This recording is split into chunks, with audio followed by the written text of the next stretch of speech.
उद्धव ठाकरे गटातून नुकतेच शिंदे सेनेत गेलेले खासदार संजय दिना पाटील यांनी काल पत्रकारांना शिवीगाळ केली आणि त्यांनी ही शिवीगाळ केल्यानंतर विरोधी पक्षातून असेल किंवा पत्रकारांमधून असेल एक प्रकारचा रोष आपल्याला बघायला मिळाला आणि यामधून संजय दिना पाटलांना सत्तेचा माज आलाय, ते सत्तेच्या जवळ गेलेत म्हणून ते अशा प्रकारची भाषा वापरतायत किंवा पत्रकारांना धमक्या देत आहेत, बॉम्ब न उडवून देण्याच्या धमक्या देत आहेत आणि सत्तेचा हा माज आहे आणि या सत्तेच्या माजातून या सगळ्या गोष्टी घडतायत असं एकंदरीत सगळ्यांचं म्हणणं होतं. पण संजय दिना पाटील जे बोलतायत तो फक्त सत्तेचा माज आहे असं मला वाटत नाही. त्या पलीकडे सुद्धा पडद्यामागं आणि ग्राउंडवर काही गोष्टी घडतायत आणि त्यामुळं संजय दिना पाटील असतील किंवा उद्धव ठाकरेंच्या गटातून फुटलेले जे सगळे खासदार असतील, या सगळ्या खासदारांमध्ये एक प्रकारची चिडचिड आपल्याला बघायला मिळते किंवा त्यांच्यामध्ये एक प्रकारचा त्रागा आपल्याला बघायला मिळतोय. आणि हे पडद्यामागचं किंवा ग्राउंड रियालिटीमध्ये असलेले कारण काय आहे ते मी तुम्हाला आजच्या व्हिडिओमधून सांगणार आहे. सोबतच संजय दिना पाटलांचा जो व्हिडिओ व्हायरल झाला त्या व्हिडिओमध्ये सुद्धा हे कारण स्पष्टपणे दिसतंय. पण मीडियामध्ये असेल किंवा व्ह्युअर्समध्ये असेल हे कारण कोणी नीटपणे नोटीस केलेलं मला बघायला मिळत नाही आणि त्यामुळे संजय दिना पाटलांचा तो व्हिडिओ तुम्हाला पुन्हा एकदा दाखवून ते कारण काय हे मी तुमच्या लक्षात आणून देणार आहे आणि मी जे आर्ग्युमेंट करण्याचा प्रयत्न करतोय ते आर्ग्युमेंट कसं बरोबर आहे याचा पुरावा मी तुम्हाला त्या व्हिडिओ मधूनच दाखवून देणार आहे. त्यामुळं हा व्हिडिओ तुम्ही शेवटपर्यंत पहा आणि व्हिडिओ शेवटपर्यंत पाहिल्यानंतर उद्धव ठाकरे गटातून जे खासदार बाहेर पडलेत त्यांना उद्धव ठाकरे जबाबदार आहेत की खासदारांनीच पैशाच्या लालसेपोटी हा निर्णय घेतला, यापैकी नेमकं काय असं तुम्हाला वाटतं हे मला तुम्ही कमेंट बॉक्समध्ये सांगा. सोबतच तुम्ही जर अजूनपर्यंत लॉजिकल सिद्धांत आपल्या युट्यूब चॅनलला सबस्क्राईब केलं नसेल तर आधी आपल्या चॅनलला तेवढं सबस्क्राईब करा. नमस्कार, मी सिद्धांत आणि लॉजिकल सिद्धांत आपल्या युट्यूब चॅनलमध्ये तुमचं अगदी मनपूर्वक स्वागत आहे. तर संजय दिना पाटलांनी पत्रकारांना जी शिव्यांची लाखोळी वाहिली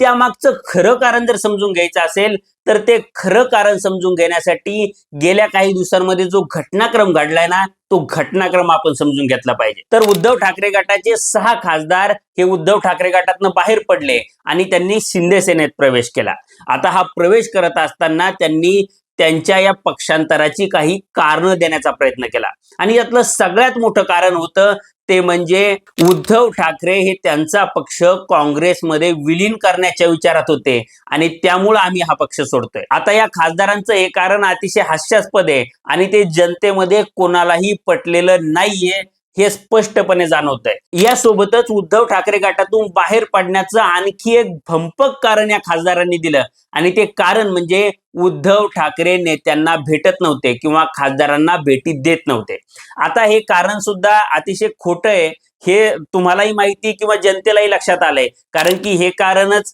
शिंदेंनी दिलं होतं आणि ते कारण देऊन शिंदे बाहेर पडले. पण गेल्या काही काळामध्ये किंवा गेल्या काही महिन्यांमध्ये उद्धव ठाकरे हे त्यांच्या खासदारांना रेग्युलरली भेटताना किंवा त्यांच्या बैठका घेताना आपल्याला दिसत होते. त्यामुळं हे कारण सुद्धा तितकंसं खरं नाहीये हे सगळ्यांच्याच लक्षात आलं. या व्यतिरिक्त उद्धव ठाकरेंची शिवसेना ही विरोधी पक्षात आहे आणि त्यामुळं सरकारी पक्षाकडनं आम्हाला निधी मिळत नाही आणि त्यामुळं आम्ही आमच्या मतदारसंघामध्ये विकास कामं करू शकत नाही. आता जर आम्ही विकास कामं करू शकलो नाही तर आम्ही पुढच्या निवडणुकीमध्ये मतदारांना सामोरं कसं जायचं किंवा आम्ही कोणती गोष्ट केली म्हणून तुम्ही आम्हाला मतदान करा असं आम्ही मतदारांना सांगायचं, हा प्रश्न या खासदारांनी विचारला.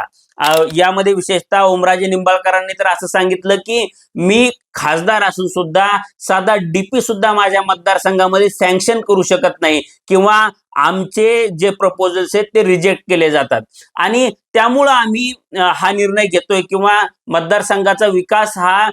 केंद्रस्थानी ठेवून आम्ही हा निर्णय घेतोय असं या खासदारांचं म्हणणं होतं. पण ओमराजे निंबाळकरांचं हे म्हणणं अतिशय खोटं आहे हे मीडियानं सप्रमाण सिद्ध केलं आणि मीडियामधल्या अनेक चॅनल्सनी म्हणजे मुंबई तक असेल किंवा एबीपी असेल यांनी या खासदारांना मिळालेल्या निधीचे आकडे दिले आणि या खासदारांनी 2.5 वर्षामध्ये त्या निधीपैकी किती निधी खर्च केला हे सुद्धा सांगितलं आणि यातून या खासदारांना 18 कोटी रुपये मिळाले, पण त्यांनी या निधीमधला 10% निधी सुद्धा खर्च केला नाही हे सिद्ध झालं. त्यामुळं विकास कामाला निधीच मिळत नाही आणि आम्हाला निधी नाही त्यामुळे आम्ही पक्षांतर करतोय हा या खासदारांचा दावा सपशेलपणे खोटा ठरलेला आपल्याला बघायला मिळाला आणि त्यामुळं हे खासदार काहीशे तोंडावर पडलेले आपल्याला बघायला मिळाले. त्यामुळे उद्धव ठाकरेंच्या शिवसेनेतून बाहेर पडून आपण सत्ताधारी गोटात का सामील झालो याचं एकही व्हॅलिड कारण या खासदारांना देता येत नाहीये आणि त्यामुळं मीडिया समोर यांची कोंडी होताना दिसते आणि मीडिया समोरची ही कोंडी जनतेच्या लक्षात येते आणि त्यामुळं या खासदारांच्या मतदारसंघांमध्ये या खासदारांबद्दल कमालीचा रोष आपल्याला बघायला मिळतोय आणि त्यामुळं ओमराजे निंबाळकर असतील, संजय जाधव असतील किंवा इतर खासदार असतील, या सगळ्या खासदारांच्या मतदारसंघांमधून काही रिपोर्ट्स मला असे प्राप्त झालेत किंवा तिथल्या स्थानिक पत्रकारांशी बोलल्यानंतर किंवा तिथल्या काही राजकीय विश्लेषकांशी बोलल्यानंतर माझ्या ही गोष्ट लक्षात आली किंवा ती गोष्ट त्यांनी स्पष्टपणे अधोरेखित करून सांगितली की या खासदारांचं पुढच्या निवडणुकीमध्ये निवडून येणं हे जवळपास अशक्य होऊन बसलेलं आहे आणि त्यामुळं शिंदे सेनेत जाण्याचा आपला निर्णय चुकलेला तर नाहीये ना आणि या निर्णयातून आपण स्वतःच्या पायावर कुऱ्हाड तर मारून घेतलेली नाहीये ना, हा प्रश्न या सगळ्या खासदारांना पडलेला आहे. आणि या खासदारांशी माझं सातत्यानं बोलणं होत होतं, म्हणजे अगदी बंडाच्या 2-3 दिवस आधी सुद्धा यापैकी काही खासदारांशी माझं बोलणं झालं आणि बंडानंतर सुद्धा त्यांच्याशी माझं बोलणं झालं. आता बंडाच्या आधीचा त्यांचा टोन हा अतिशय कॉन्फिडंट आणि आम्ही जो निर्णय घेतोय तो योग्यच आहे असं सांगणारा होता आणि बंडानंतर ज्यावेळी माझं या खासदारांशी बोलणं झालं, म्हणजे कालच बोलणं झालं, त्यावेळी त्यांचा कॉन्फिडन्स हा काहीसा डळमळीत झालेला किंवा बोथट झालेला मला बघायला मिळाला आणि आपला निर्णय चुकला तर नाहीये ना,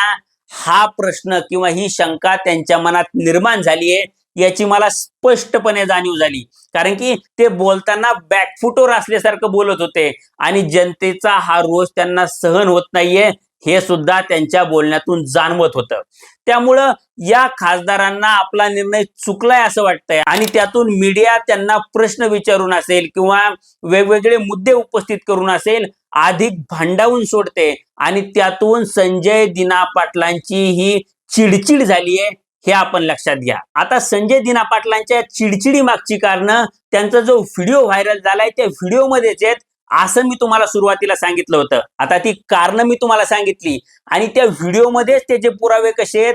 हे आता मी तुम्हाला सांगणार आहे. आता हा व्हिडिओ तुम्ही पुन्हा एकदा बघा, पण हा व्हिडिओ बघत असताना संजय दिना पाटील नेमके कोणत्या मुद्द्यावर चिडतायत हे आधी बघा किंवा हे लक्षपूर्वक बघा. बोललं जे आहे ते समोर जाणार ना,